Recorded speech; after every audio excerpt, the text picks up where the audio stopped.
பாரதத்தினுடைய உள்துறை அமைச்சர் அமித்ஷா மதுரையில வந்து பேசுறாரு. तुम बोल रही जाते हो சிக்கந்தர் மலைக்கு, திருப்பரங்குன்றத்தை சிக்கந்தர் மலைன்னு திமுக காரங்க சொன்னமாமியா. எங்கேயாவது நம்ம இதுவரைக்கும் அந்த ஊரை சிக்கந்தர் மலைன்னு நம்ம சொல்லியிருக்கோமா என்னைக்காவது? எங்க எம்பியை கேட்குறேன். அப்படி ஒரு பேர் இருக்குன்னா அந்த ஊருக்கு இவங்க சொன்ன பிறகுதான் நமக்கே தெரியும். இன்னைக்கு உள்துறை அமைச்சர் அமித்ஷா வந்து சிக்கந்தர் மலை என்று சொன்ன திமுக அந்த சிக்கந்தர் மலையை திருப்பரங்குன்ற முருகனின் மலையாக நாங்கள் மீட்டெடுக்க முருகனுக்கு மாநாடு போட்டிருக்கோம்ட்டு மத வெறியை ஒரு உள்துறை அமைச்சர் மதுரையில பேசி ஒற்றுமையாக இருக்கக்கூடிய மக்கள் மத்தியில் மதவெறியை ஒரு உள்துறை அமைச்சரே இன்னைக்கு கொண்டு வந்து பேசுறார். நான் கேட்டேன், எதுக்குமா கல்யாணத்துக்கு பிறகு இவ்வளவு பெரிய பொட்டு கோட்டுக்கு நடுவில் வைக்கிறீங்க? எல்லாம் வைக்கிற ஆளுங்க, அதனால தான் நானும் வைக்கிறேன்.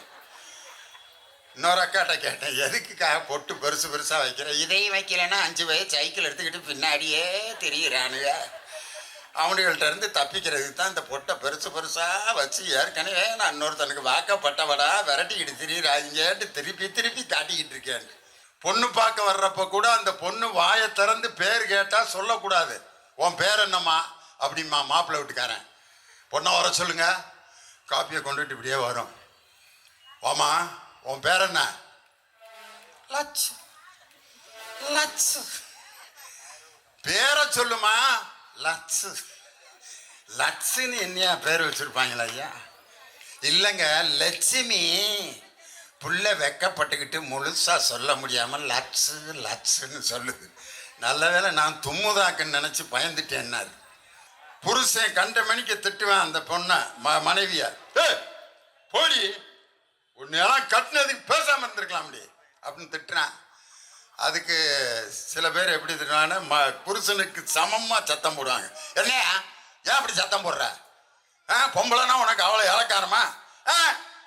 இது ஒரு வகையான பொம்பளை. 2வது வகையான பெண்கள் இருப்பாங்க. புருஷன் திட்டுவேன், உன்னையெல்லாம் உதைக்காம விட மாட்டேன்டி அப்படிமே.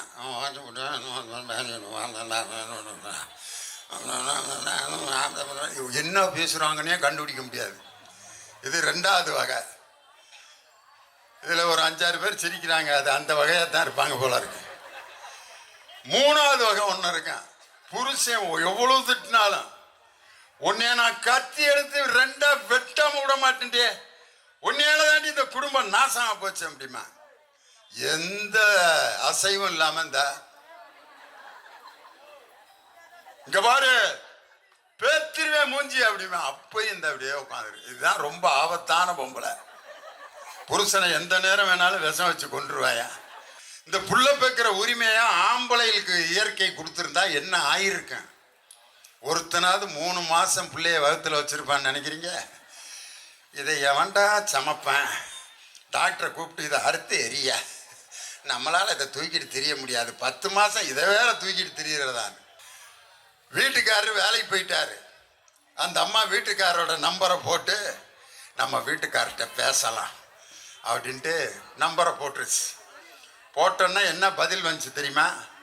நீங்கள் தொடர்பு கொள்ளும் வாடிக்கையாளர் வேறு ஒருவருடன் தொடர்பில் இருக்கிறார் அப்படின்னா அந்த அம்மா இப்படியே பார்த்துச்சு. என்னாடி ஒரு பொம்பளை என்னமோ சொல்றா, என்னக்கா சொல்றா? அவர் இன்னொருத்தர் கூட தொடர்புல இருக்காரா? ஐயோ, 1வதுல இருந்து 5வது வரைக்கும் ஆம்பளையில வாத்தியாரா போட்டா ஒருத்தனாவது பள்ளியெடுத்துக்கு வருவானா? ஆம்பளை வாத்தியாரு. அம்மா இங்கே வா வான்றாரு. நான் வரலையா, என்னையா காண்டாமுருகன் கத்துன மாதிரி கத்துறேன்னு. கல்யாணம் முடிச்சவங்களா இல்லையாங்கிறத பெண்களுடைய முகத்தை பார்த்தோன்னே கண்டுபிடிச்சிடலாம். ஆம்பளைய முகத்துல ஏதாவது ஒன்று இருக்கா, கல்யாணம் முடிச்சிருக்காரா இல்லையான்ட்டு ஏதாவது ஒரு அறிகுறி? இந்த டிவிலாம் எடுத்துக்கிட்டு இருக்காங்களே, யாராவது ஒருத்தர் முகத்திலேயாவது கல்யாணம் முடிச்சவருக்குரிய அறிகுறி ஏதாவது இருக்கா? ஆம்பளைகளுக்கு மட்டும் தாலி கட்டுற மாதிரி ஒரு சிஸ்டத்தை மாத்திருந்தா ஒருத்தன் கழுத்துல 1 கிராம் இருந்திருக்குமா, 1/2 கிராம் இருந்தா கூட அடகு வச்சு ஒரு கட்டிங்க வாங்குமா பிள்ளை, அலுப்பா இருக்கு அப்படின்னா. போதையில இருக்கிற அந்த மஞ்ச கைத்தையும் அத்து சை இதை எவாடா தூக்கிட்டு திரிவான்ட்டு அத்து போட்டுருவான். அவருக்கு 1000 ரூபா கொடுத்தா என்ன ஆகும்? சும்மா நானும் ஆம்பளை தான், 1000 ரூபாய் வாங்கணும்னா அவங்களுக்கு நிறைய செலவு இருக்கும், ஃப்ரெண்ட்ஸ் இருப்பாங்க. வாமாப்ல 750 ரூபாய் வீட்டுக்கு கொண்டு போ, ஒரு 250 ரூபாய்க்கு ஒரு ஆஃபை வாங்குவாங்க. இங்கிலீஷில் பேசுவேன், லேடிஸ் அண்ட் ஜென்டில்மேன் ஒரு ஆஃப், இன்னொன்னையும் வாங்குமே, இன்னொரு ஆஃபு 1000 போய் 2 சாக்கடையில் 2000 கிடக்கும்.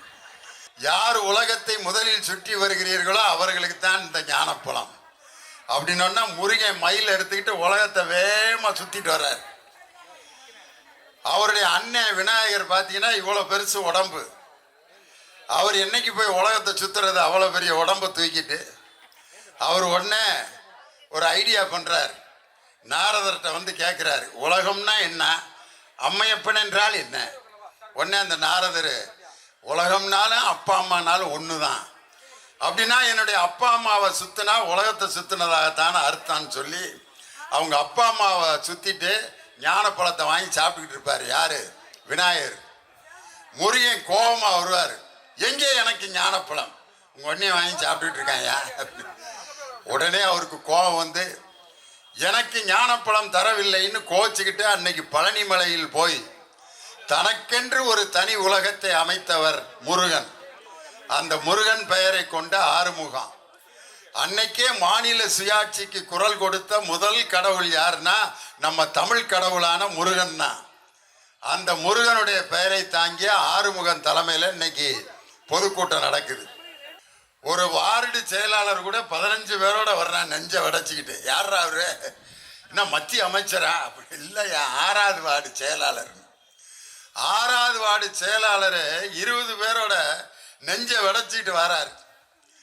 ஆனால் ஒரு சட்டமன்ற உறுப்பினராக 2வது முறையாக மாதவரம் தொகுதியில் வெற்றி பெற்ற எனது அருமை சகோதரர் மாதவரம் சுதர்சனம் அவர்களுக்கு என்னுடைய சிறப்பான நன்றியும் வாழ்த்துக்களும்.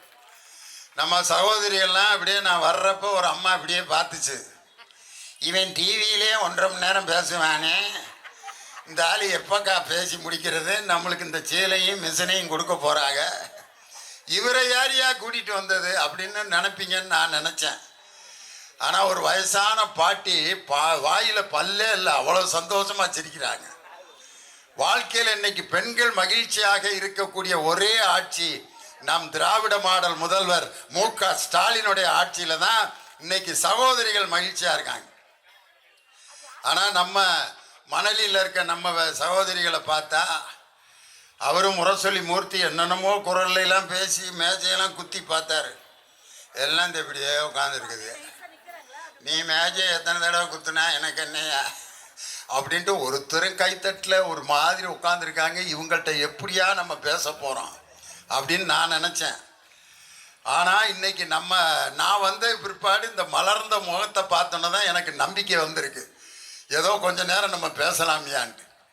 காரணம் 3 வகையான பெண்கள் இருக்காங்க. புருஷன் கண்ட மணிக்கு திட்டுவேன் அந்த பொண்ணை, மனைவிய, போடி உன்னெல்லாம் கட்டினதுக்கு பேசாமல் இருந்திருக்கலாம் அப்படி அப்படின்னு திட்டுறான். அதுக்கு சில பேர் எப்படி திட்டுவாங்கன்னா, புருஷனுக்கு சமமாக சத்தம் போடுவாங்க, என்னையா ஏன் அப்படி சத்தம் போடுற, பொம்பளைனா உனக்கு அவ்வளோ இலக்காரமா? இது ஒரு வகையான பொம்பளை. 2வது வகையான பெண்கள் இருப்பாங்க. புருஷன் திட்டுவேன், உன்னையெல்லாம் உதைக்காம விட மாட்டேன்டி அப்படிமே,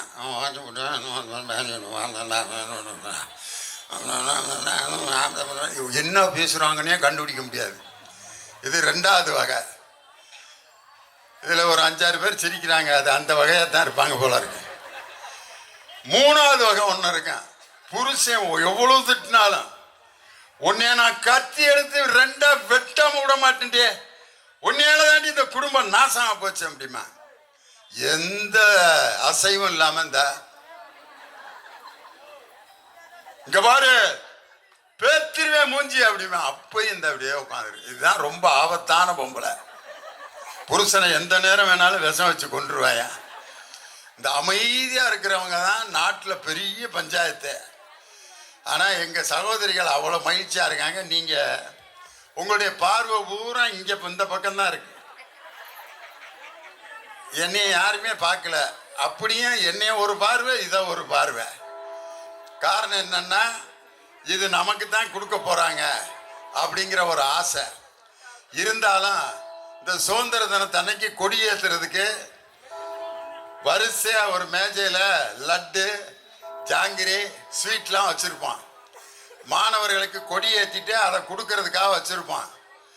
கொடி ஏற்றிட்டு ஹெட்மாஸ்டர் பேசிட்டு இருப்பார், சுதந்திர தினம் என்றால் என்ன? பயிலுகள்லாம் லட்டு ஜாங்கிரி சார் அப்படிமா. காரணம் அவனுடைய எண்ணம் பூரா அதில் தான் இருக்கு. ஆனால் இன்னைக்கு நான் சொல்கிறேன், இந்த பொருளை நீங்கள் மேடையில் வாங்கினாலும் வாங்காட்டியும் மறந்துட்டு வாங்காமல் போனாலும் உங்கள் வீட்டுக்கே இந்த பொருளை கொண்டு வந்து சேர்க்கக்கூடிய இயக்கம் எதுன்னா அதுதான் திராவிட முன்னேற்ற கழகம். அதனால் நீங்கள் இருந்தாலும் இல்லாட்டி இந்த பொருள் உங்களுக்கே வந்து சேர்ந்துடும். அப்படிப்பட்ட ஒரு அற்புதமான பொதுக்கூட்டத்தில் இன்னைக்கு கலைஞருடைய பிறந்த நாள். கலைஞருங்கிற தலைவர் எப்படிப்பட்ட தலைவர்? ஒரு தலைவருக்கு குரல்ங்கிறது ரொம்ப முக்கியம். உதாரணத்துக்கு அவர் கூட்டத்தில் பேசும்போது ஒரு வார்த்தையை பயன்படுத்துவார்.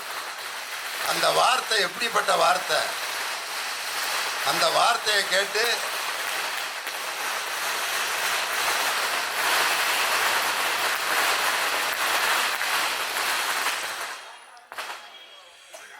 நாங்கள்லாம் ஒவ்வொருத்தரும் வரும்போது இப்படி வேட்டு போட்டாங்க. நாங்கள்லாம் பேச ஆரம்பிச்சிட்டோம். இதுக்கப்புறம் இங்கே மணலில் வேட்டு போடுறாங்கன்னா இது யாருக்கு வேட்டுன்னா எடப்பாடி பழனிசாமிக்கும் பாஜகவுக்கும் போடப்படுகின்ற வேட்டு. வர்ற 2026 தோல்வி அடைய போவது அதிமுக பாஜக கூட்டணி. 2026 மீண்டும் முதலமைச்சராக போகிறவர் நம் தளபதி மு.க. ஸ்டாலின் அப்படிங்கிறதுக்கு எதிர்கட்சிக்கு போடப்பட்ட வேட்டு தான் இப்போ 2வது போட்ட வேட்டு. கலைஞருடைய அந்த குரல் ரொம்ப அற்புதமான குரல். என் உயிரினும் மேலான அன்பு உடன்பிறப்புகளே, இந்த வார்த்தையை சொன்ன உடனே கோடிக்கணக்கான ரசிகர்கள் கைதட்டி அவ்வளோ உற்சாகப்படுத்துவாங்க. இன்னைக்கு சகோதரிகள் ஏன் மகிழ்ச்சியாக நம்ம ஆட்சியில் இருக்காங்க அப்படின்னு சொன்னால், இன்னைக்கு பெண்களை நம்பிய ஒரு ஆட்சி எதுன்னா இந்த திராவிட மாடல் ஆட்சி. இன்னைக்கு பாருங்க, காவல்துறை அதிகாரிகள்லாம் நிற்கிறாங்க. ஜம்முன்னு பேண்ட் ஷர்ட் போட்டு இன்ஸ்பெக்டர் நிற்கிறாரு. ஆள் எப்படி நிற்கிறாரு பாருங்க. அப்படி ஒரு 50 வருஷத்துக்கு முன்னாடி இதே போலீஸ்காரங்களை நான் பேசாமல் இருக்கியா, இவரை கூட்டி போங்க கிட்டாரு. ஒரு 50 வருஷத்துக்கு முன்னாடி போலீஸ்காரங்க எப்படி இருப்பாங்கன்னா டவுசர் போட்டு சிவப்பு கலர் தொப்பி வச்சு அப்படி இருப்பாங்க பழைய சினிமாவில். இன்னைக்கு ஐயா இன்ஸ்பெக்டர் பாருங்க எவ்வளோ ஜம்முன்னு இருக்காரு. அந்த பழைய டவுசர் போட்ட போலீஸ்காரங்க பார்த்தீங்கன்னா, எங்கள் வீட்டுக்கு பக்கத்து வீட்டில் ஒரு போலீஸ்காரர் இருந்தார். அவர் டவுசர் போட்டு போலீஸ் ஸ்டேஷனுக்கு போவார். போயிட்டு திருப்பி வீட்டுக்கு வர்றப்ப வீட்டுக்கு ஜாமான் வாங்கிறதுக்கு பையே எடுத்துகிட்டு போக மாட்டார். அரிசியை வாங்கி இடது பாக்கெட்டில் போட்டுக்கிடுவார். கத்திரிக்காய் தக்காளியெல்லாம் வாங்கி வலது பாக்கெட்டில் போட்டுக்குவார். பின்பக்க பாக்கெட்டில் கருவேப்பிலை கொத்தமல்லி, இந்த பக்கம் பார்த்தீங்கன்னா மிளகு சீரகம் பருப்பு. 4 பாக்கெட்லையும் பலசர கடையவே வாங்கி போட்டுட்டு வருவார். வீட்டில் டவுசர் அவுத்து போட்டார்னா பலசர கடை அரிசி கடை பூரா கொட்டி கிடக்கும். அப்படி இருந்தாங்க ஒரு காலத்தில் போலீஸ்காரங்க டவுசரை போட்டு.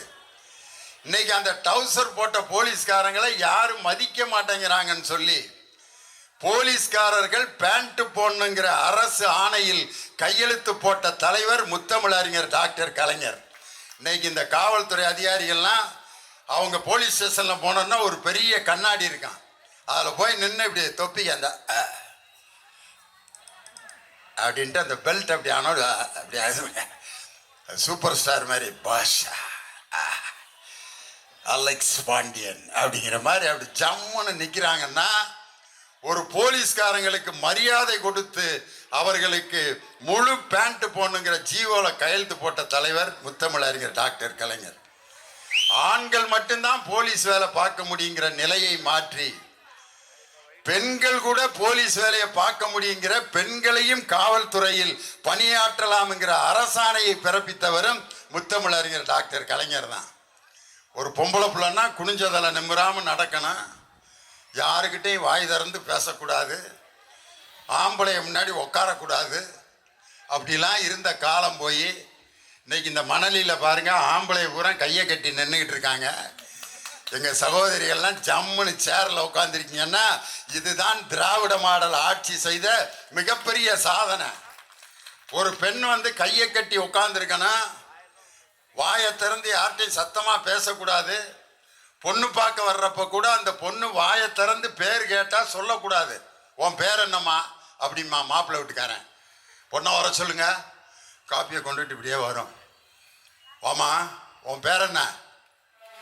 லட்சு. லட்சு. பேரை சொல்லுமா? லட்சு. லட்சுன்னு என்னையா பேர் வச்சிருப்பாங்களா ஐயா? இல்லைங்க, லட்சுமி. புள்ள வெக்கப்பட்டுக்கிட்டு முழுசா சொல்ல முடியாம லட்சு லட்சுன்னு சொல்லுது. நல்ல வேளை நான் தும்முதாக்குன்னு நினைச்சு பயந்துட்டேன்னாரு.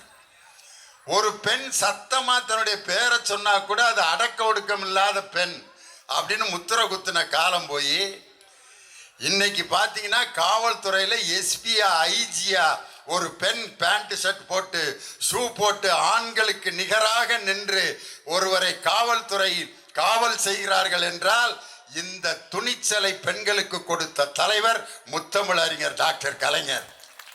இன்னைக்கு அண்ணா பல்கலைக்கழகத்தில் ஒரு பெண்ணை பாலியல் பலாத்காரம் செய்த அந்த ஞானசேகரனை அவனுடைய குற்றத்தை நிரூபிப்பதற்கு கோர்ட் யாரை நியமிச்சிச்சு தெரியுமா? 3 பெண் போலீஸ் அதிகாரிகளை நியமிச்சு, ஒரு எஸ்பி, ஒரு டிஐஜி, ஒரு ஐஜி, 3 பேர்த்தோட தலைமையில் நீங்க தான் அந்த கேஸை விசாரிக்கணும்னு சொல்லி 3 பெண் காவல்துறை அதிகாரிகள் விசாரிச்சு கிட்டத்தட்ட 57 நாளில் ஒருவனுக்கு ஆயுள் தண்டனை பெற்றுக் கொடுத்திருக்கிறார்கள் என்று சொன்னால் அது பெண் போலீஸ் அதிகாரிகள் அந்த புலனாய்வை சிறப்பாக செய்தார்கள். அதனால பெண்கள்னா இந்த வராங்க பாரு நம்ம சகோதரி போலீஸ்காரங்க, ஒரு பெண்ணன்னா குனிஞ்சதல நிமிராம நடக்கணுங்கிறது தான் ஒரு காலத்துல ரூலு. இந்த மணலீர் நடு ரோட்ல ஒரு பெண் குனிஞ்சதல நிமிராம நடந்து போனா லாரியில் அடிபட்டு தான் ஜாகணும். நேரா நிமிந்து நடந்தா தான் எதிர்த்தாப்புல என்ன வாகனம் வருதுங்கிறது நமக்கு தெரியும். ஒரு தடவை வந்து செல்போன் முதல்ல இந்த நாட்டுக்கு அறிமுகமான நேரத்தில் ஒரு அம்மாவுக்கு செல்போன் வாங்கி கொடுத்துருக்காங்க வீட்டில். வீட்டுக்காரர் வேலைக்கு போயிட்டாரு. அந்த அம்மா வீட்டுக்காரரோட நம்பரை போட்டு நம்ம வீட்டுக்கார்கிட்ட பேசலாம் அப்படின்ட்டு நம்பரை போட்டுருச்சு. போட்டோன்னா என்ன பதில் வந்துச்சு தெரியுமா? நீங்கள் தொடர்பு கொள்ளும் வாடிக்கையாளர் வேறு ஒருவருடன் தொடர்பில் இருக்கிறார் அப்படின்னா அந்த அம்மா இப்படியே பார்த்துச்சு. என்னாடி ஒரு பொம்பளை என்னமோ சொல்கிறா, என்னக்கா சொல்கிறா? அவர் இன்னொருத்தர் கூட தொடர்புல இருக்காரா? ஐயோ, வேலைக்கு போறாருல நான் நினைச்சேன், இந்த ஆளு போய் இன்னொருத்தர் கூட தொடர்புல வேற இருக்கானா? ஐயோன்ட்டு ஃபோனை வச்சுட்டு இன்னும் கொஞ்ச நேரம் கழிச்சு திருப்பி போட்டுச்சு. வீட்டுக்காரர் நம்பருக்கு போட்டோன்னா ரிங் போச்சு. ரிங் போனோன்னா அவர் எடுப்பாருன்னு பார்த்தா திரும்ப இன்னொரு பதில் வந்துச்சு. நீங்கள் தொடர்பு கொள்ளும் வாடிக்கையாளர் தொடர்பு எல்லைக்கு வெளியே இருக்கிறார். ஐயோ, வேலையை முடிச்சுட்டு கிளம்பி போயிட்டானோ? முதல்ல தொடர்புல இருந்தாருன்னாங்க, இப்போ தொடர்பு எல்லைக்கு வெளியில போயிட்டானோ, ஓடிட்டானா எங்கேயோ அப்படின்னு பயந்து வீட்டுக்காரர் வர வரைக்கும் அந்த அம்மா அவ்வளோ வேதனையோட இருந்துச்சு. சாயந்தரம் வர்றாரு, எத்தனை நாளையா நடக்குது இந்த வேலை? அது ஒரு 15 வருஷமா அவன் வேலைக்கு போறத வச்சு கேட்குறாளாக்குன்ட்டு 15 வருஷமா வேலைக்கு போயிட்டு தான் இருக்கேன். 15 வருஷமா? கல்யாணம் பண்ணியே 10 வருஷம் தானே ஆகுது, அதுக்கு முன்னாடியே தொடங்கிட்டியான்ட்டு சண்டை போட்டு அந்த செல்போனுங்கிற அந்த கருவி வந்த சமயத்தில் இப்படி ஒரு வார்த்தை வந்து வீட்டில் பிரச்சனையை உண்டாக்குச்சு. ஆனால் இன்னைக்கு நம்ம சகோதரிகள் கையில் இன்னைக்கு அந்த செல்போன் எவ்வளவு ஈஸியாக இன்னைக்கு எல்லாரும் பயன்படுத்துறீங்க. அன்னைக்கு ரோட்டில் வந்து கொய்யாப்பழம் விற்கிற அம்மா இடுப்பில் சொருகிட்டு போன் எடுத்து, நான் ஒரு 15 பழம் இருக்கு வித்துப்பிட்டு வந்துடுறேன், அரைப்படி அரிசி சோறாக்கி வச்சிடட்டா அப்படிங்கிறது யாரு? ஒரு கொய்யாப்பழம் விற்கிற அம்மா மொபைல் ஃபோன் எடுத்து பேசுது. அந்த அளவுக்கு இன்னைக்கு அறிவியலில் மிகப்பெரிய வளர்ச்சி இருக்கக்கூடிய நேரத்தில் ஒரு பெண்ணுக்கு வந்து இந்த வேலை தான் செய்ய முடியும் என்ற நிலையை மாற்றி ஒரு பெண்ணுக்கு அரசாங்க வேலையிலும் பணியில் அமர்த்துவதற்கு அரசாங்க வேலையில் 30% பெண்களுக்கு இடஒதுக்கீடு கொடுத்த தலைவர் நம் முத்தமிழறிஞர் டாக்டர் கலைஞர். இன்னைக்கு ஒரு அரசாங்க ஆபீஸ்ல நீங்க போனீங்கன்னா தாசில்தாரா இருக்கிறது பார்த்தீங்கன்னா ஒரு அம்மா, டெப்டி தாசில்தாரா இருக்கிறது ஒரு ஐயா, ரெவென்யூ இன்ஸ்பெக்டரா இருக்கிறது ஒரு சார், பியூனா இருக்கிறது ஒரு பையன், கலெக்டரா இருக்கிறது ஒரு அம்மா. கலெக்டராக இன்னைக்கு ஒரு பெண் இருக்கிறாள், ஒரு பியூனாக ஒரு ஆண் இருக்கிறான். அந்த கலெக்டர் வந்து முனிசாமி அப்படின்னு கூப்பிட்டா, அம்மா இந்த வந்துட்டேம்மா.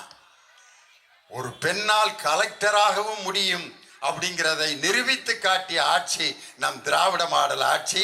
அதனால பெண்களை படிக்க வைக்கணுங்கிறதுக்காக இன்னைக்கு நம் தானை தலைவர் டாக்டர் கலைஞர் பெற்றெடுத்த முத்துவேல் கருணாநிதி ஸ்டாலின் எப்படிப்பட்ட திட்டங்களை இன்னைக்கு மக்களுக்கு கொடுத்துட்டு இருக்காரு. விடியல் பயணம்னு அந்த பெண்கள் வந்து பேருந்துல போற நேரத்தில் அவங்க என்ன ஹாப்பியா போறாங்கன்றீங்க. ஒரு 3-4 வருஷத்துக்கு முன்னாடி 2020 ஒரு வீட்டில் நடந்துச்சு.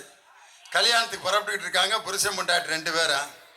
அப்போ புருஷன் சொல்கிறான், பாக்கெட்டில் இருக்க காசை பார்த்துட்டு, இந்தடி காசு கம்மியாக கிடக்குது, நான் மட்டும் போயிட்டு வர்றேன் கல்யாணத்துக்கு, நீ வீட்டில் இரு. எங்கள் அண்ணன் கல்யாணம்யா, எங்கள் அண்ணன் மையன் கல்யாணம்னா காசு இல்லை, நான் மட்டும் போயிட்டு வர்றேன் அப்படின்னு சொல்லிட்டு போனான் புருஷன். இன்னைக்கு என் தலைவருடைய ஆட்சியில் என்ன நடக்குது தெரியுமா?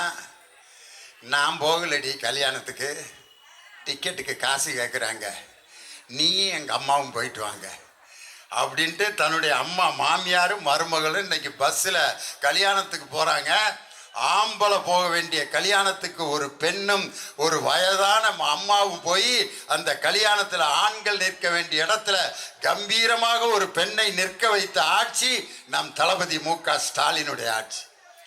இதை பார்த்துட்டு எடப்பாடி பழனிசாமி சொல்றாரு, லிப்ஸ்டிக் போட்ட பஸ்ஸா, அதுக்கு அவர் பேர் கொடுத்துருக்கு. முன்னால ரோஸ் கலர்ல அடிச்சிருக்கிற பெயிண்ட்டுக்கு லிப்ஸ்டிக் போட்ட பஸ்ஸை போட்டு ஸ்டாலின் ஏமாற்றுகிறார். இன்னைக்கு ஒவ்வொரு பயணத்திலும் செல்லக்கூடிய என் சகோதரிகள் 2026 உதயசூரியன் சின்னத்தை தவிர வேற எந்த சின்னத்திற்கும் அவர்கள் ஓட்டளிக்க மாட்டார்கள். இந்த விடியல் பயணம் வந்த பிற்பாடு என்னென்ன விஷயம் வந்துருச்சுங்கிறீங்க. டவுன்ல ஒரு வீட்டில் வேலைக்கு போற ஒரு அம்மா சாதாரணமா பஸ்ஸில் கட்டணமே கொடுக்காம அந்த வீட்டுக்கு வேலைக்கு போயிட்டு சம்பளத்தை மட்டும் கை நிறைய வாங்கிட்டு வருது.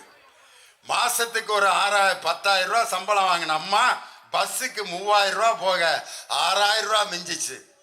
இன்னைக்கு அந்த 3000ம் சேர்த்து மிஞ்சி 10,000 ரூபா சம்பளமும் அந்த வீட்டுக்கு வர்றதுக்கு உதவி செய்த தலைவர் நம் தானை தலைவர் டாக்டர் கலைஞருடைய மகன் முத்துவேல் கருணாநிதி ஸ்டாலின். இன்னைக்கு பெண்கள் கையில் எதையாவது கொடுத்தா தான் அவங்க பத்திரமா வச்சிருப்பாங்க. இன்னைக்கும் பாருங்க, ஒரு சில வேலையெல்லாம் பெண்கள் தான் பார்க்க முடியும். நர்ஸ் வேலை ஒரு 20 வருஷத்துக்கு முன்னாடிலாம் ஆம்பளைய நர்ஸா இருந்தாங்க. மேல் நர்ஸ் ஆர்டர்லி, MNO அப்படின்னு போட்டு வெள்ளை பேண்ட்டு வெள்ளை சட்டை போட்டு ஆம்பளை நர்ஸா இருப்பான். அவன்கிட்டலாம் யாராவது ஊசி போட முடியுமா? அந்த ஆம்பளை நல்லா முரட்டு மீசையை வச்சுக்கிட்டு இப்படி நிற்பான். ஊசியா உனக்கிட்ட போட்டால் கடப்பாறையில் போட்ட மாதிரிலையா இருக்கேன், கையெழுட்டு அப்படின்ட்டு அந்த ஆள் ஊசியை போடுறான். அப்படி வலிக்குது. ஆனால் ஒரு பெண் நர்ஸாக இருந்தா, சிஸ்டர் ஊசி போடுங்க சிஸ்டர் அப்படின்னு அந்த பஞ்சில் தண்ணியை தொட்டு இந்த அப்படி தடவி போட்டுருங்க சிஸ்டர், போட்டாச்சுங்க, போட்டாச்சா, வலிக்கவே இல்லை. ஒரு பெண் ஊசி போட்டால் வலிக்கவே வலிக்காது. காரணம் அந்த இரக்க சுபாவமும் ஒருவர் கஷ்டப்படக்கூடாதுங்கிற எண்ணம் இருப்பது பெண்களுடைய மனசு மட்டும்தான். அதனால தான் ஆண்கள்ங்கிற அந்த நர்ஸுகளை எல்லாம் எடுத்துட்டு இன்னைக்கு ஆஸ்பத்திரியில் நர்ஸாக பெண்கள் மட்டும்தான் இருக்கணும் அப்படின்னு ஆணை பிறப்பித்தவர் நம் தளபதி மு.க. ஸ்டாலின் அவர்கள். இன்னைக்கு செவிலியர்களாக பெண்கள் மட்டும்தான் இருக்காங்க. 1ஆவதுல இருந்து 5ஆவது வரைக்கும் ஆம்பளையில வாத்தியாரா போட்டா ஒருத்தனாவது பள்ளியெடுத்துக்கு வருவானா? ஆம்பளை வாத்தியாரு அம்மா இங்கே வா வான்றாரு. நான் வரலையா, என்னையா காண்டாமிருகம் கத்துன மாதிரி கத்துறேன்னு. ஆனா ஒரு பெண் ஆசிரியரா இருந்தா, baa baa black sheep have you any wool சொல்லுங்க, பாபா பிளாக் ஷீப் ஒழுங்கா சொல்லு. ஆனா கொஞ்சம் தப்பான வாத்தியார் சப்புன்னு அரைஞ்சிருவாரு. அடுத்த நாள் வந்து சொல்லுவான், அந்த வாத்தியார் இருக்க வரைக்கும் நான் பள்ளிக்கூடத்துக்கே போக மாட்டேன், அந்த ஆள் என்ன காண்டாமிருகம் மாதிரி கத்துறாருன்னு. 1ஆவதுலேருந்து 5ஆவது வரைக்கும் பெண்கள் தான் ஆசிரியர்களாக இருக்கணும்னு அந்த பெண்களை மதித்து அரசு பணியில் நியமித்த தலைவர் முத்தமிழறிஞர் டாக்டர் கலைஞர். 1ஆவதுலேருந்து 5ஆவது வரைக்கும். ஆனால் இப்படிப்பட்ட வேலையில் தான் பெண்கள் இருக்கணுமா? அவங்க எதை கொடுத்தாலும் பத்திரமா வச்சுருப்பாங்க, ஆண்கள்கிட்ட எதை கொடுத்தாலும் பத்திரமா வச்சுருக்க மாட்டாங்க அப்படின்னு தெரிஞ்சுதான் இன்னைக்கும் பாருங்க, ஒரு பிள்ளைய பெத்தெடுக்கிற அந்த உரிமை யாருக்கு இருக்குன்னா பெண்கள்கிட்ட தான் இருக்கு. 10 மாதம் சுமந்து பொறுமையாக அந்த பிள்ளைய பெத்தெடுக்கிறது அவங்க தான். இந்த புள்ள பெக்கிற உரிமையை ஆம்பளைகளுக்கு இயற்கை கொடுத்துருந்தா என்ன ஆயிருக்கேன்? ஒருத்தனாவது 3 மாதம் பிள்ளைய வகுத்தில் வச்சுருப்பான்னு நினைக்கிறீங்க? இதை எவன்டா சமைப்பேன்? டாக்டரை கூப்பிட்டு இதை அறுத்து எரிய, நம்மளால் இதை தூக்கிட்டு தெரிய முடியாது, 10 மாதம் இதை வேற தூக்கிட்டு திரிகிறதான். ஆனால் ஒரு பெண்ணுக்கு அந்த பொறுப்பு கொடுக்கப்பட்டதுனால தான் இன்னைக்கு லியோன் இந்த மேடையில் பேசுகிறேன்னா, என் தாய் என்னை 10 மாதம் சுமந்து பொறுமையாக பெற்றெடுத்ததுனால தான் லியோன் இந்த மேடையில் உங்கள் முன்னாடி நான் பேசிகிட்டு இருக்கேன். இந்த பொறுமையும் சகிப்புத்தன்மையும் ஒரு பெண்ணுக்கு தான் இருக்கும். பத்திரமா பாதுகாத்து பெற்றெடுப்பாங்க. தாலி பாருங்க பெண்கள் கையில் தான் இருக்கு. முன்னால் உட்காந்துருக்கேன் என் தங்கச்சி. கல்யாணம் முடித்தவங்களா இல்லையாங்கிறத பெண்களுடைய முகத்தை பார்த்தோன்னே கண்டுபிடிச்சிடலாம். ஆம்பளைய முகத்தில் ஏதாவது ஒன்று இருக்கா, கல்யாணம் முடிச்சிருக்காரா இல்லையான்ட்டு ஏதாவது ஒரு அறிகுறி? இந்த டிவிலாம் எடுத்துக்கிட்டு இருக்காங்களே, யாராவது ஒருத்தர் முகத்திலேயாவது கல்யாணம் முடித்தவருக்குரிய அறிகுறி ஏதாவது இருக்கா? ஒன்றும் இல்லை. அடையாளம் பூரா அவங்கள்ட்ட தான் இருக்கு. கல்யாணம் முடித்தவங்க பெண்கள்ங்கிறத எதை வச்சு கண்டுபிடிக்கலாம்னா, இங்கே ஒரு பொட்டு வச்சுருப்பாங்க, இந்த கோட்டுக்கு நடுவில் ஒரு பொட்டு வச்சுருப்பாங்க, இதை வச்சுருக்காங்க பாரு. நான் கேட்டேன், எதுக்குமா கல்யாணத்துக்கு பிறகு இவ்வளோ பெரிய பொட்டு கோட்டுக்கு நடுவில் வைக்கிறீன்னு? எல்லாம் வைக்கிற ஆளுங்க, அதனால தான் நானும் வைக்கிறேன். இன்னொரு அக்காட்ட கேட்டேன், எதுக்குக்காக பொட்டு பெருசு பெருசாக வைக்கிறேன்? இதையும் வைக்கலைன்னா 5 வயசு சைக்கிள் எடுத்துக்கிட்டு பின்னாடியே தெரிகிறானுங்க, அவனுங்கள்ட்ட இருந்து தப்பிக்கிறதுக்கு தான் இந்த பொட்டை பெருசு பெருசாக வச்சு ஏற்கனவே நான் இன்னொருத்தனுக்கு வாக்கப்பட்டவடா விரட்டிக்கிட்டு திரியிறாங்கன்ட்டு திருப்பி திருப்பி காட்டிக்கிட்டு இருக்கேன். ஆனால் அது காரணம் இல்லை. ஒரு பெண் இந்த இடத்துல பொட்டு வைக்கிறதுக்கு காரணம், வலது பக்க வகிடு பிறந்த வீடு, இடது பக்க வகிடு புகுந்த வீடு, 2 வீட்டுக்கும் மங்களத்தை தரணுங்கிறதுக்காகத்தான் ஒரு பெண் அந்த கோட்டுக்கு நடுவில் குங்குமம் வச்சு இன்னைக்கு தமிழ் பண்பாட்டை பாதுகாத்து வைத்திருப்பவர்கள் யாருன்னா என்னுடைய சகோதரிகள் தான். ஆண்கள் கையில் அதை கொடுத்துருந்தா என்ன ஆயிருக்கும்? தாலி கட்டுறது ஆம்பளைகளுக்கு கட்டியிருந்தா ஒருத்தன் கழுத்துலையாவது 2 கிராம் இருக்குமா? மூர்த்தி அண்ணன் சிரிக்கிறாரு பாருங்க. ஆம்பளைகளுக்கு மட்டும் தாலி கட்டுற மாதிரி ஒரு சிஸ்டத்தை மாற்றிருந்தா ஒருத்தன் கழுத்தில் 1 கிராம் இருந்திருக்குமா? 1/2 கிராம் இருந்தா கூட அடகு வச்சு ஒரு கட்டிங்க வாங்குமா பிள்ளை, அலுப்பா இருக்கு அப்படின்னா. போதையில் இருக்கிற அந்த மஞ்சள் கைத்தையும் அத்து சை இதை எவாடா தூக்கிட்டு தெரியுமான்ட்டு அத்து போட்டுருவான். ஆனால் என் சகோதரிகளுக்கு திருமணம் முடிச்சோன்னு அந்த தாலியை எப்படி பாதுகாப்பாங்க தெரியுமா? எத்தனை தடவை கண்ணில் ஒத்திக்கிடுவாங்க. கோயிலில் கொஞ்சோண்டு குங்குமம் கொடுத்தா இங்கே கொஞ்சம் வச்சு இங்கே கொஞ்சம் வச்சு அந்த தாலி கொடி எடுத்து செவுத்து பக்கம் திருப்பிக்கிடுவாங்க. அந்த தாலி மேலே குங்குமத்தை வச்சு கண்ணுக்குள்ளே ஒத்தி, ஏமா அதில் பொட்டு வைக்கிறேன்னா அதில் அவர் இருக்கார்ல, யார் அவங்க வீட்டுக்காரர் இருக்காரான், அவன் திண்டி இருக்கான் புளிமூட்டை ராமசாமி மாதிரி. ஆட்டோவில் உட்காந்தா ஒரு ஆட்டோ முழுதும் இருக்கான். அவன் அந்த மஞ்சள் கயிற்றுல இருக்கான். நம்பி பொட்டு வைத்து பாதுகாப்பது நம்ம சகோதரிகள். அதனால தான் ரேஷன் கார்டில் மேலே ஆண்கள் பேர் இருந்தாலும், குடும்ப தலைவன் அப்படின்னு பேர் இருந்தாலும், உரிமை தொகையை பெண்கள் கையில் கொடுத்ததற்கு காரணம் அவர்கள்தான் எதையுமே பத்திரமாக வைத்து குடும்பத்துக்கு செலவழிப்பாங்க அப்படிங்கிற நம்பிக்கையில் உங்களுக்கு உரிமை தொகை கொடுத்தார். ஆம்பளைகளுக்கு அந்த 1000 ரூபாய் கொடுத்துருந்தா என்ன ஆயிருக்கேன்? இங்கே ஒரு பிரதர் வந்தார்ல, பார்த்தீங்களா? இவ்வளோ நேரம் உட்காந்து என்னை இம்சப்படுத்தினார்ல, அவருக்கு 1000 ரூபா கொடுத்தா என்ன ஆகும்? சும்மா நானும் ஆம்பளை தான். 1000 ரூபாய் வாங்கணுன்னா அவங்களுக்கு நிறைய செலவு இருக்கும், ஃப்ரெண்ட்ஸ் இருப்பாங்க. வாமாப்பிள்ள 750 ரூபாய் வீட்டுக்கு கொண்டு போ, ஒரு 250 ரூபாய்க்கு ஒரு ஆஃபை வாங்குவாங்க. இங்கிலீஷில் பேசுவேன், லேடிஸ் அண்ட் ஜென்டில்மேன் ஒரு ஆஃப், இன்னொன்னையும் வாங்குமே, இன்னொரு ஆஃபு 1000 போய் 2 சாக்கடையில் 2000 கிடக்கும். தலைவர் கொடுத்த 1000 சாக்கடையில் கிடக்கும். ஆனால் என் சகோதரி கையில் அந்த 1000 இருந்தா ஒரு நகைச்சீட்டு போட்டு 5 பவுன் நகை வாங்கி தன்னுடைய பிள்ளைக்கு கல்யாணத்தை முடிச்சு வைப்பாங்கிற நம்பிக்கையில தான் உரிமை தொகையை உங்களுக்கு கொடுத்த தலைவர் நம் தமிழகத்தினுடைய முதலமைச்சர். இன்னைக்கு பாரதத்தினுடைய உள்துறை அமைச்சர் அமித்ஷா மதுரையில் வந்து பேசுறாரு. தும் போல் ரஹி ஜாத்தோ ஹோ சிக்கந்தர் மலைக்கு, திருப்பரங்குன்றத்தை சிக்கந்தர் மலைன்னு திமுக காரங்க சொன்னமாமியா. எங்கேயாவது நம்ம இதுவரைக்கும் அந்த ஊரை சிக்கந்தர் மலைன்னு நம்ம சொல்லியிருக்கோமா என்னைக்காவது? எங்க எம்பியை கேட்குறேன். அப்படி ஒரு பேர் இருக்குன்னா அந்த ஊருக்கு இவங்க சொன்ன பிறகுதான் நமக்கே தெரியும். திருப்பரங்குன்றம்ங்கிற ஊருக்கு மேல ஒரு இஸ்லாமியர்களுடைய தர்கா இருக்கு. அதுக்கு பேர் சிக்கந்தர் தர்கா. பல 100 வருஷத்துக்கு முன்னாடி இருந்து இருக்கு. அவங்க போய் சாமி கும்பிடுவாங்க. அங்கே போய் இந்துக்கள் இங்கே முருகனை போய் திருப்பரங்குன்றத்தில் கும்பிடுவாங்க. அதுக்கு கீழே பார்த்தீங்கன்னா முனியப்பன் கோயில் இருக்கு. இந்த முனியப்பன் கோயில்லையும் கிடா வெட்டி பொங்க வச்சு சோறு சாப்பிடுவாங்க. சிக்கந்தர் தர்காலையும் கிடா வெட்டி பிரியாணி போட்டு சாப்பிடுவாங்க. நடுவில் முருகன் கோயில். இது பல வருஷமா நடந்துகிட்டு இருக்கு. இன்னைக்கு உள்துறை அமைச்சர் அமித்ஷா வந்து சிக்கந்தர் மலை என்று சொன்ன திமுக அந்த சிக்கந்தர் மலையை திருப்பரங்குன்ற முருகனின் மலையாக நாங்கள் மீட்டெடுக்க முருகனுக்கு மாநாடு போட்டிருக்கோம்ட்டு மத வெறியை ஒரு உள்துறை அமைச்சர் மதுரையில் பேசி ஒற்றுமையாக இருக்கக்கூடிய மக்கள் மத்தியில் மதவெறியை ஒரு உள்துறை அமைச்சரே இன்னைக்கு கொண்டு வந்து பேசுறார். இன்னைக்கு என்னுடைய முஸ்லீம் சகோதரி ஒரு அம்மா உட்கார்ந்துருக்காங்க. ஒரு நம்ம ஊர்ல நடந்த சம்பவம். கோயில்ல சாமி கும்பிட்டு ஒரு கணவன் மனைவி 2 பேரும் கோயில்ல விபூதியெல்லாம் வாங்கி குங்குமம்லாம் வச்சு மனைவியை கூப்பிட்டு பைக்கில் உட்கார வைக்கிறாரு. வா அவன்ட்டு அந்த அம்மா பைக்கில் உட்காருது. புதுசாக கல்யாணம் ஆனவங்க போல இருக்கு. புருஷன் இடுப்பை இறுக்க பிடிச்சிக்கிட்டு உட்காந்துருக்கு. அதை வச்சே கண்டுபிடிச்சிடலாம் புதுசாக கல்யாணம் ஆயிருக்குன்னு. இந்த பைக்கில் உட்காந்து போகிறத வச்சே கல்யாணம் ஆகி எத்தனை வருஷங்க ஆயிடுச்சுன்னு கண்டுபிடிச்சிடலாம். இறுக்க இடுப்பை பிடிச்சிருக்காங்கன்னா இப்போ தான் கல்யாணம் ஆயிருக்குன்னு அர்த்தம்.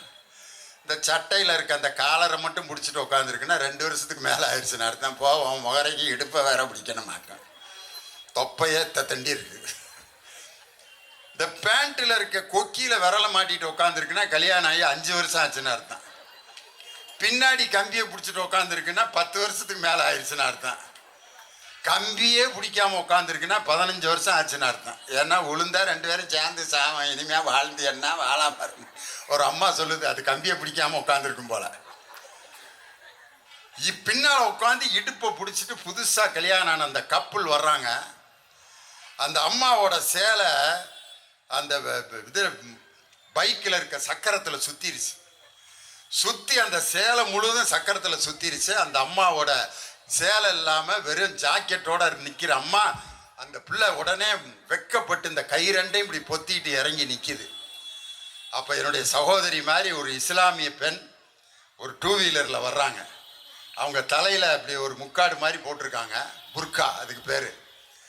அந்த பொண்ணு நின்ன உடனே அந்த மானத்துக்கு பயந்து நின்றுக்கிட்டு இருக்க தன் சகோதரியை பார்த்துட்டு தன் தலையில் போட்டிருந்த அந்த புர்காவை கலட்டி அந்த பெண்ணோட உடம்புல போத்தி, என்னுடைய மத அடையாளத்தை விட என் தமிழச்சியின் மானம்தான் எனக்கு முக்கியம் அப்படின்னு சொல்லி அந்த ஆடையை போத்தி விட்டா பாருங்க. மதம் என்பது அன்புக்கு மதம் தடையே கிடையாதுயா. அதுக்கு இஸ்லாம் இந்து எல்லாமே. ஒரு இஸ்லாமிய சகோதரி தன்னுடைய மத அடையாளத்தை வெறுத்து அதை விடுத்து தன்னுடைய சகோதரியின் மானத்தை காப்பாற்றினது நம் தமிழ்நாட்டில். இந்த இடத்தில் மதவெறியை எந்த சக்தியாலும் உண்டாக்க முடியாது. தமிழர்கள் என்ற ஒற்றுமையை உருவாக்கி வைத்திருக்கக்கூடிய இயக்கம் நம் திராவிட முன்னேற்ற கழகம். முருகனை பற்றி திருப்பரங்குன்றத்தை பற்றி ஒரு பாட்டு கந்தன் கருணையில் வரும், கேட்டிருக்கீங்களா? என்ன பாட்டு? கந்தன் கருணை படத்தில் திருப்பரங்குன்றம்னு ஒரு பாட்டு ஆரம்பிக்கும். என்ன பாட்டுங்கம்மா? அந்த அம்மா அழகா பாடுறாங்க. அந்த இங்கே ஒருத்தர் பாடுறாங்க. திருப்பரங்குன்றத்தில் நீ சிரித்தால் முருகா திருத்தணி மலை மீது எதிரொலிக்கும், திருச்செந்தூரிலே வேலாடும் உன் திருப்புகழ் பாடியே கடலாடும், திருப்பரங்குன்றத்தில் நீ சிரித்தால் முருகா திருத்தணி மலை மீது எதிரொலிக்கும். இப்படித்தானே பாட்டு இருக்கு. அந்த கவிஞர் இப்படி எழுதியிருந்தாரு, சிக்கந்தர் மலை மீது நீ சிரித்தால் முருகா நாகூர் தர்காவிலே எதிரொலிக்கும் எழுதினாரு. அவர் சிக்கந்தர் தர்காவில் நீ சிரித்தால் முருகா திருத்தணி மலை மீது எதிரொலிக்கும் எழுதினாரு. அந்த கவிஞருக்கு தெரியாது திருப்பரங்குன்றம்னு தான். 1000-2000 வருடங்களாக அந்த ஊருக்கு பேரு பரங்குன்றம் என்று பெயர். கோயில் வந்ததுக்கு பிற்பாடு திருப்பரங்குன்றம் என்று மாற்றினார்கள். இப்படி அந்த ஊர் பேர் அப்படியே இருக்கு, சிக்கந்தர் தர்கா அப்படியே இருக்கு. இந்த நேரத்தில் அந்த சிக்கந்தர் தர்காவை அந்த இடத்திலிருந்து நீக்கி முருகனுடைய மலையை மட்டும் நாங்கள் கொண்டு வருவோம் என்று அவர்கள் முருக பக்தர்கள் எல்லாம் ஒன்று சேருங்கள் அப்படின்னு பிஜேபி குரூப்பு அன்னைக்கு ஒரு அறைகூவல் விடுத்த உடனே திருப்பரங்குன்றத்தில் என்ன நடந்துச்சு தெரியுமா? அந்த மக்கள்லாம் நாங்கள்லாம் இங்கே மாப்பிள்ளை மச்சான்னு பேசிட்டு இருக்கோம்யா. ரம்ஜான் அன்னைக்கு என் மாமே வீட்டிலேருந்து எங்களுக்கு பிரியாணி வந்துச்சு. தீபாவளி அன்னைக்கு எங்கள் வீட்டில் இருந்து பலகாரம் போகும். 2 பேரும் ஒன்னா மண்ணா மாப்பிள்ளை மச்சான் பேசிட்டு இருக்கோம். இங்கே வந்து அந்த உறவை நீங்கள் கெடுக்க வேண்டாம்ட்டு கூட்டமாக என்ன கோஷம் போட்டு வந்தாங்க தெரியுமா? முருகனுக்கு என்ன கோஷம் போடுவாங்க? கந்தனுக்கு அரோகரா, முருகனுக்கு அரோகரா, வேலனுக்கு அரோகரா அப்படின்னு போட்டுட்டு வர்றாங்க. இன்னொரு குரூப்பு பக்கத்திலேயே நாரே தக்பீர் அல்லாஹு அக்பர், இந்த 2 கோஷமும் வருது. அப்போ ஒருத்தர் இந்த பக்கம் சொல்றாரு கந்தனுக்கு அல்லாஹு அக்பர்னாரு. உடனே என்னடா கந்தனுக்கு அல்லாஹு அக்பரா, முருகனுக்கு நாரே தக்பீர் அல்லாஹு அக்பர். எங்களை பொறுத்தளவு கந்தனுக்கு அரோகராவும் நாரே தக்பீர் அல்லாஹு அக்பரும் ஒண்ணுதாயா. நாங்க ஒன்றாக தமிழர்கள்னு ஒற்றுமையா வாழ்ந்துகிட்டு இருக்கோம். அமித்ஷா என்ற உள்துறை அமைச்சர் அவர் எல்லாத்துக்கும் பொதுவானவர். ஒரு அமைச்சருங்கிறவர் அவர் எல்லா மதத்துக்கும் பொதுவா இருக்கணும்.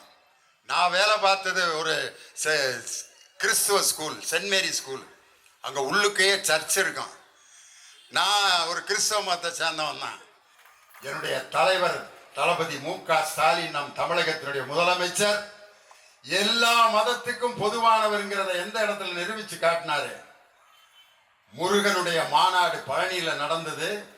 உலகம் முழுவதும் இருந்து முருக பக்தர்கள் கிட்டத்தட்ட ஒரு 30,000 பக்தர்கள் கூடினாங்க.